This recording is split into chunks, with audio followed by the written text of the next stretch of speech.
Hablemos del kirchnerismo en Argentina. Para muchos fue una era de recuperación, con una narrativa muy progresista. Pero, ¿qué había realmente debajo de esa historia? Bueno, hoy vamos a hacerle una especie de radiografía a ese periodo, basándonos en un análisis académico muy profundo para entender sus estructuras internas de verdad. Y acá arranca la pregunta del millón, la que guía todo este análisis. La famosa década ganada. ¿Fue de verdad un periodo de avances estructurales para la mayoría? ¿O la historia es, digamos, un poquito más compleja de lo que parece a simple vista? Lo que proponen los investigadores que estamos siguiendo es bastante simple. Para entender de verdad este ciclo político, no alcanza con escuchar el relato oficial. Hay que correr el telón y analizar los datos duros, las dinámicas de poder que operaron en el fondo. Bueno, para entender cómo aparece el kirchnerismo, primero hay que viajar en el tiempo a su punto de partida, la tremenda crisis social, económica y política que hizo estallar a Argentina a finales de 2001.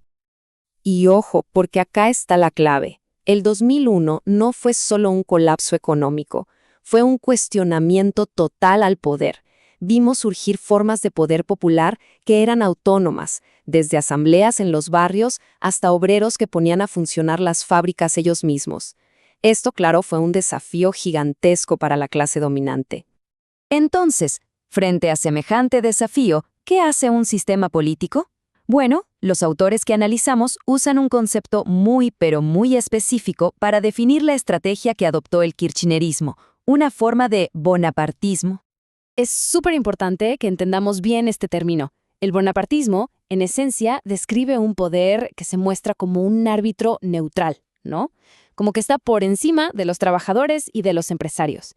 Pero su objetivo final, según esta visión, es restaurar el orden y la dominación de la clase propietaria después de una crisis muy grande. Y cuando aplicamos esta idea al kirchnerismo, según este análisis, las piezas empiezan a encajar. Un liderazgo muy personalista que se pone por encima de las instituciones, un Estado que interviene para dar concesiones a sectores populares, pero al mismo tiempo le garantiza negocios a ciertos grupos de empresarios. Y todo esto envuelto en un relato épico que le da sentido y legitimidad al proyecto. Ok, ahora metámonos de lleno en la economía para ver cómo funciona este análisis en la práctica. Vamos a usar un esquema simple, de promesa versus realidad, para ver qué pasó con los resultados económicos de esa década. El discurso oficial hablaba todo el tiempo de crear trabajo digno. Ahora, cuando se miran los datos duros, la investigación muestra que sí, hubo una recuperación al principio, pero la informalidad se quedó como un rasgo estructural del mercado de trabajo, sobre todo en las empresas más chicas y en los servicios. Y acá hay un punto súper interesante, la calidad de esa reindustrialización. El empleo en la industria creció, es cierto, pero no en sectores de punta. La estructura productiva del país, esa que es frágil y dependiente, no se modificó en su núcleo. O sea, se recuperó lo que ya había, pero no se transformó. Este gráfico lo dice casi todo. Es una foto perfecta de lo que pasó con el salario. Hubo una recuperación importantísima desde el piso de la crisis de 2002, eso es innegable.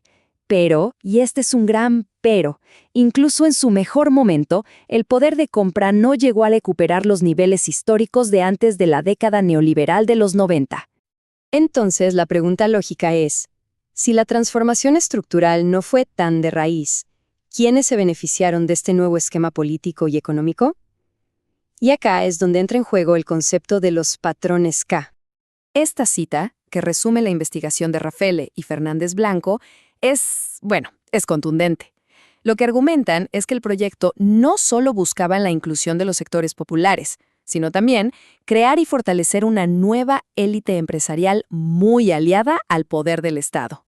Y si buscamos un ejemplo de manual de este fenómeno, no hay uno más claro que el del banquero Jorge Brito. Lo que pasó con su Banco Macro durante esta década es un caso de estudio de la simbiosis perfecta entre el poder político y el éxito en los negocios. 853%. A ver, repitámoslo. 853% de crecimiento en 10 años. Es una cifra que cuesta hasta imaginar. Y según los analistas, esto no se explica solo por un buen momento económico, sino por una relación privilegiada con el Estado que le aseguró un flujo constante de negocios millonarios. Ahora veamos la otra cara de la moneda, el control social. Para manejar a todas esas fuerzas que se despertaron en 2001, se usó una estrategia política que los académicos llaman transformismo. La idea es, digamos, bastante astuta. Si no puedes vencerlos, intégrales a tu estructura. Y este proceso se dio como de manual. Primero, se identificaba a los líderes de los movimientos más combativos. Segundo, se les ofrecían recursos, puestos. Y tercero, con el tiempo, esas organizaciones que nacieron para desafiar al Estado terminaban siendo parte de él, perdiendo su autonomía y, claro, su capacidad de crítica. Bueno, ya tenemos varias piezas del rompecabezas, pero falta algo, porque la cooptación no fue el único mecanismo para mantener el orden social y político. Y este es quizás uno de los puntos más polémicos del análisis de Fabián Harari. Él sostiene que mientras el gobierno central levantaba la bandera de los derechos humanos, la represión de la protesta social no es que desapareció, sino que se delegó en actores no oficiales. Esto permitía al poder político negar su responsabilidad. Estos grupos, que muchas veces estaban vinculados a sindicatos o a políticos locales, actuaban como una especie de fuerza de choque informal para disciplinar conflictos. Y con esto se completa el modelo bonapartista, una mezcla de concesiones desde arriba con una coerción más difusa, pero muy efectiva, desde abajo. Y toda esta maquinaria de poder tenía un corazón, un territorio clave, el conurbano bonaerense. Como lo analiza Carlos Pagni, el poder kirchnerista se construyó ahí, sobre esa base, gestionando una red enorme de planes sociales, con los intendentes como piezas clave, en un ecosistema de mucha economía informal y organizaciones sociales ya alineadas. Bien, hicimos todo un recorrido. Vimos la crisis inicial, el modelo bonapartista, la radiografía económica con sus luces y sombras y la maquinaria política de control. Entonces, ¿con qué nos quedamos? ¿Cuál es, al final, el legado de este periodo según esta línea de investigación? Acá llegamos al núcleo del argumento. La conclusión de estos autores es que el kirchnerismo fue, sobre todo, un proyecto de contención. Tuvo éxito, sí, en restaurar el orden y la autoridad del Estado después del caos de 2001. Logró contener la protesta.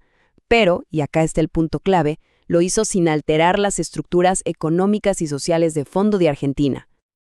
Y todo esto nos deja con una pregunta final, una que va mucho más allá del caso argentino.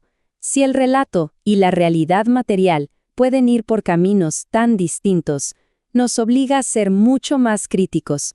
Nos obliga a preguntarnos siempre, más allá de cualquier discurso, cómo funciona realmente la maquinaria del poder y, sobre todo, ¿a quién beneficia?